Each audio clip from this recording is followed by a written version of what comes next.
Good afternoon. This past Friday, the grand jury returned a 31-count indictment against Dr. Robert Levy. Those counts included mail fraud, wire fraud, making false statements, and involuntary manslaughter. Shortly after the indictment was returned, a warrant for Dr. Levy's arrest was issued, and he was subsequently arrested late Friday evening and brought to the Washington County Jail. Dr. Levy was arraigned earlier this morning. This indictment alleges that Dr. Levy engaged in a scheme to defraud the Veterans Administration. Specifically, this indictment alleges that Dr. Levy concealed his substance abuse. He concealed it, and in doing so, he was allowed to stay employed with the Veterans Administration, thus earning a salary, benefits, and possibly a bonus. It also alleges that during this scheme to defraud, Dr. Levy, on 3 separate occasions, to 3 separate patients, went into their medical records and entered inaccurate and misleading diagnoses. For 2 of those patients, Dr. Levy returned to their medical records and falsely entered that a second pathologist had reviewed their medical records and concurred with Dr. Levy's initial assessment, false assessment. This investigation is the culmination, this indictment is the culmination of a 1-year investigation by both the Office of the U.S. Attorney for the Western District of Arkansas and the Office of the Inspector General for the Veterans Administration. I want to thank Mr. Missel, the Inspector General for the Office of the VA, for being here today, for coming from D.C. to be here to show how important this is. I also want to thank him, sir, for his office, the cooperation that they have shown.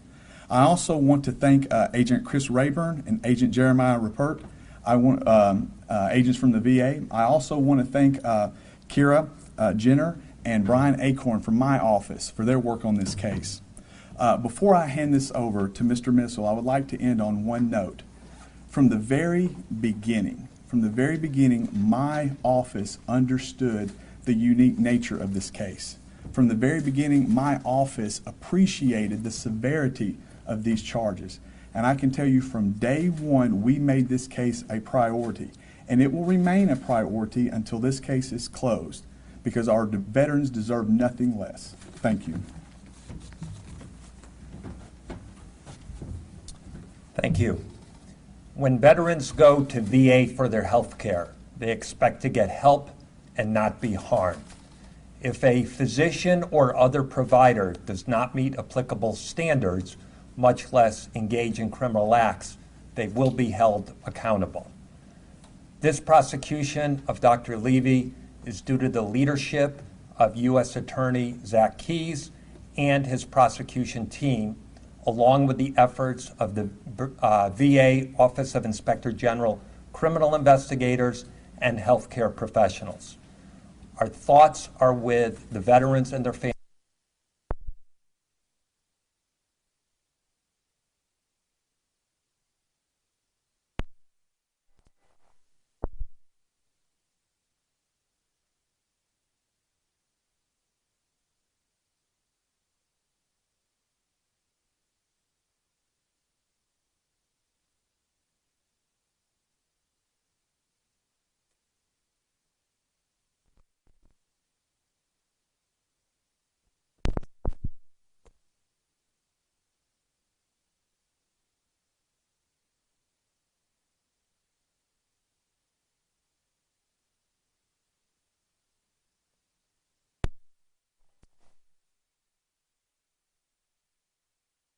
Kind of the acronym for it, 2M2B. Understand this is not a drug. This is a substance. It is a substance that is sold for commercial use, and it is not used for human ingestion. It's not meant for human ingestion.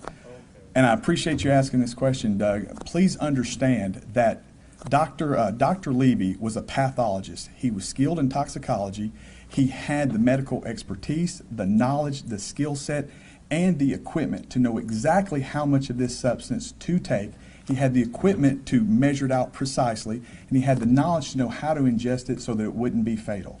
And I would tell anybody who tries to use this substance without all of that, the expertise, the knowledge, the skill set, and the equipment, using this substance will be fatal. How little, pardon me for a follow-up question, how little of this substance do you have to take to die from it? I really don't want to comment on that, but it's my understanding it was drops. It's a very minute, there's a very minute difference between using it successfully and fatality. Okay, all right then. I mean, and it could depend on the individual too, right? It could depend on everything. He had the ability to do the proper calculus, to know exactly how much of this to use in order for it to not to be fatal. Okay. Anybody else has got a question? Yes, ma'am. Juliana Clipson, 5 News. So I know it says 3 counts of involuntary manslaughter. Before, we were told there was possibly more. Mhm. Could you expand on that? Sure. So understand that this is an open investigation, but those 3 counts, we looked at the most serious count, we looked at the most serious cases, and we looked at the cases that were the most prosecutable.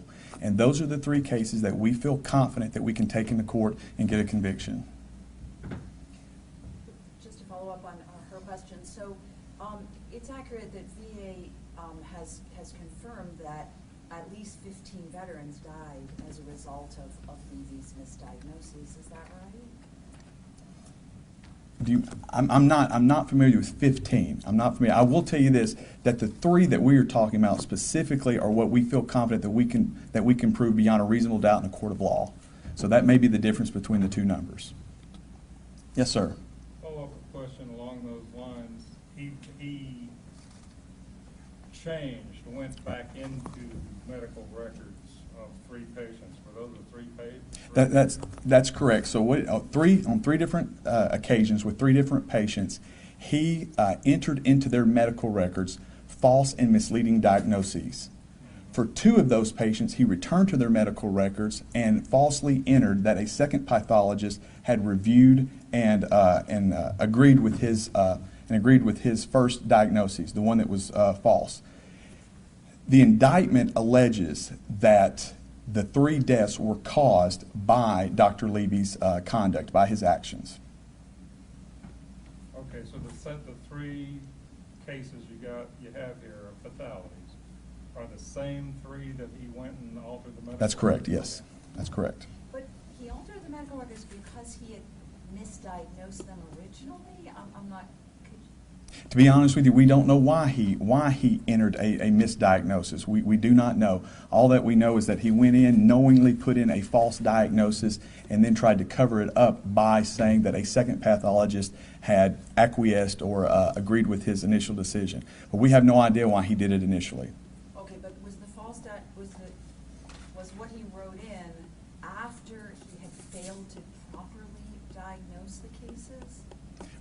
No, not necessarily. Not necessarily. What we believe the evidence is going to show, and I'm getting outside the indictment a little bit, is that when reviewing medical records, a first-year medical student would have been able to see something. He did not. He entered it falsely, and then when began to question, went back and altered it to say that a second pathologist had agreed with him. Yes, sir. The folks at the Ozarks, at the Veterans Healthcare System of the Ozarks, had numerous public debates, not debates, forums about this as the investigation went on. And I'm going to ask the question that the veterans and the family members kept asking at those forums over and over again. Why was this guy given a second chance, and why wasn't he more closely monitored? Well, it appears that he was ordered to give testing, but was able to evade it. Is that? That's exactly what it is. The 2M2B that he used was, again, a substance, not a drug, a substance, allowed him to receive the feeling of intoxication, but it would not show up on any type of urinalysis test.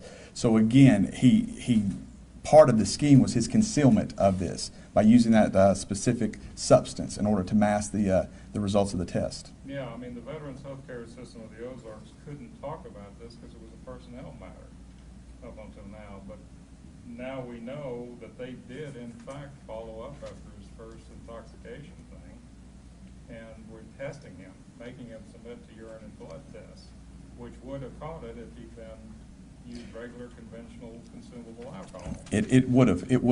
They would have known, A, if he would have been truthful, and B, if he'd not tried to hide it by using such a dangerous substance. Yes. Did he get any advance warning, hey, you're gonna have to submit some urine tomorrow, or hey, we're gonna need to draw some blood tomorrow, or was he just taking this substance all the time? Well, I can tell you this, part of the urinalysis, he was having to do, he'd entered into a contract with the state of Mississippi, which was his licensing agency. So he knew that urinalysis were coming. Whether he knew the specific date or not, I do not know. But he knew he had to submit to him. Okay. Yes, ma'am. I'm sorry, Lisa That's Ryan, with the Washington Post. Yes, ma'am. So, was Levy, I understand, he was in St. Martin, is that accurate, until recently teaching medical school or somewhere in the Caribbean? He was out of the country until recently, yes, ma'am. Where was he teaching medical school? We can get you that information. I think it was the Caribbean, but I'm not quite sure, but we can get you that information. But yes, he returned in country, I think just a week or so ago. And why did he return? I do not know. I do not know. Was it because another state had, has revoked his license? Honestly, ma'am, I really do not know why he returned. Okay. Yes, ma'am. Kelly Mills, KW Fox Report. Do you know how long he was in the Caribbean? I don't. I truly don't. Yes, ma'am. Allison with 4029. Has Dr. Levy cooperated with your investigation? Dr. Levy, not since his arrest, no. I'm sorry. Can you comment on the status of his medical accreditations right now? I don't. I understand. I don't want to comment on that because that's another civil matter that he is taking up, and again, we're just focused on the criminal allegations here. Yes, sir. Oh, I forgot to ask him, what kind of sentences is he facing for each of these charges? Okay, there are 12 counts of wire fraud. There are 12 counts of mail fraud. Each one of those carries a maximum sentence, a possible maximum sentence of 20 years and a $250,000 fine. I believe that's $480,000 and a $6 million fine. There are 4 counts of making false statements. Each of them carries a maximum sentence of 5 years and a $250,000 fine, which is 20 years and $1 million. And then the 3 counts of involuntary manslaughter carry with them a maximum possible sentence of 8 years and a $250,000 fine. So I think that comes out to 524 years and $7.75 million. If that's not correct, I'm firing a law clerk. I'm sorry, could you repeat that last sum total? It was, I think it was 524 years and $7.75 million. Again, that's the possible, maximum possible sentence. That's the theoretical maximum if they run consecutively. Correct, yes. Yes, ma'am. Expand a little bit more on the mail fraud charge. Sure. So the mail fraud charge is basically, the allegation is that he used the mail by sending the urine samples to the urine specimens to where they needed to be for testing. He used the mail in order to perpetuate his scheme. So that's where the mail fraud comes in. Wait, the urine samples, you mean after he had taken the substance, he was sending his urine samples somewhere? He was required to send the urine samples by by Mississippi in order for his medical license. So yes, he was taking the substance, knowingly taking the substance, knowing it could mask it. That was the scheme in order to keep his employment. And then when he mailed the urine samples in, he was using the mail to perpetuate that scheme. Oh, Yes, So ma'am. the testing wasn't done at like a center or anything? No. He was mailing it in himself? Was that a normal, is that normal to do that? Seems like there's very little oversight if. I don't know if that's the state of Mississippi does that or not. I do not know. I do not know. Oh, okay. Yes, ma'am. Jacqueline Froelich, KUAF, NPR. I'm curious, you said Dr. Levy's not cooperating at this time. Who's representing him? Let me say this. As of this morning, Dr. Levy, during the arraignment, had not acquired counsel. So that's all I can say at this point about that. What, you've been working on this case with the other investigators, for a year. What do you think kind of went wrong here in the system? VA has thousands of doctors. Obviously, you've had this, this guy who, as this gentleman said, as Doug said, was allowed to work, with veterans' lives in his hands for 12 years, and no one really did anything about it. What do you think went wrong here? Personally, I don't think that anyone could imagine that a pathologist would use his knowledge and expertise in such a way. He found a substance that is used for commercial use. It's not meant for human ingestion. I don't think anybody could possibly foresee somebody using that knowledge in order to do this and come so close to death. This substance, if you don't have the right proportions, is lethal. I don't think anyone could imagine that. I have a question that may be more appropriately asked of Inspector General Messel, but I'll spit it out. Give us some perspective on how rare this is. I mean, I hope it's rare. Would you like to take this? Yes, this is exceedingly rare to bring these kind of charges against a provider at the VA. It has happened in the past before, but it is, as I said, extremely rare for this to happen. This conduct, though, merits this kind of action, and this conduct deserves these charges. Just pardon me for leading the witness, but is this like a worst case that you've ever seen of somebody going to lengths to discover his, to conceal his abuse and to continue in employment? This is a very serious case of concealment, yes. Okay. Thank you. Hi, Jacqueline Froelich, KUAF NPR. Are you going to be advocating for a regime change, VA-wide, VA hospital-wide, regarding what's occurred here at the Veterans Healthcare System of the Ozarks in order to contain rogue medical practitioners like this? We have been looking at this for some time. While the criminal case is ongoing, we will defer to the criminal case. But VA has very strong rules on privileging and credentialing, and that's a real key issue here, and this is something we've looked at in many cases. Mr. Missel, just following up on the questions, on Doug's question, how would you, kind of compare this case to the scandal over fudged wait lists that we saw in Phoenix and in other VA facilities 5 years ago? I mean, that was about access to care, but it was never really proven that, the wait lists being messed with resulted in anyone dying. So how do you put this in the broader context of that scandal? Every case has to be looked at very differently. This is a very serious case, and there are manslaughter charges involved, so I think it stands on its own. Once again, sir, that perhaps is a better way to phrase the question of what I'm getting at. How many times,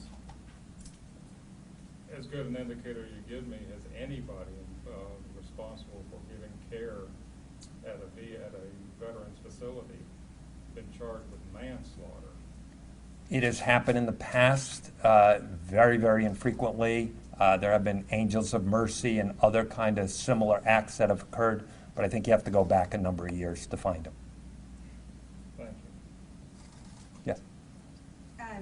According to this release, in 2016, it says that Levy appeared to be intoxicated while on duty, and that's when an alcohol and drug test was administered. We spoke to Dr. Levy last year, and he said that in March of 2016, an employee had reported that he was impaired at work. Is that referring to that incident? I think the indictment. I believe that's correct, yes. If I can interrupt for just a second, just so everybody knows that I think there's maybe a misunderstanding on the mail fraud and the wire fraud that's been explained here today. So if you would, just go ahead and understand the indictment that you were provided is factual, and it has everything listed on there. So please remember that whenever you have the indictment there. What's the misunderstanding? It's explained in the indictment. Okay. I got another one. Sure. Trial date. Do we have any idea when The judge set the trial, I believe, for October 7th. So, Okay, but that's a preliminary. no, that is the trial date, yes. October 7th. You say the investigation's ongoing. I know you can't go into much detail, but is Dr. Levy, do you expect any other charges of any kind against anybody besides Dr. Levy? I can't comment at this time, Doug. I'm sorry. Could one of you, either one, comment on how far back his fellow employees had been concerned and witnessed his inebriated behavior and complained about it to their superiors? To be honest, I'm not going to be able to answer that question because that is information that is going to come out at trial, and I do not want to go into that right now. Or was it many years? I can't comment on that.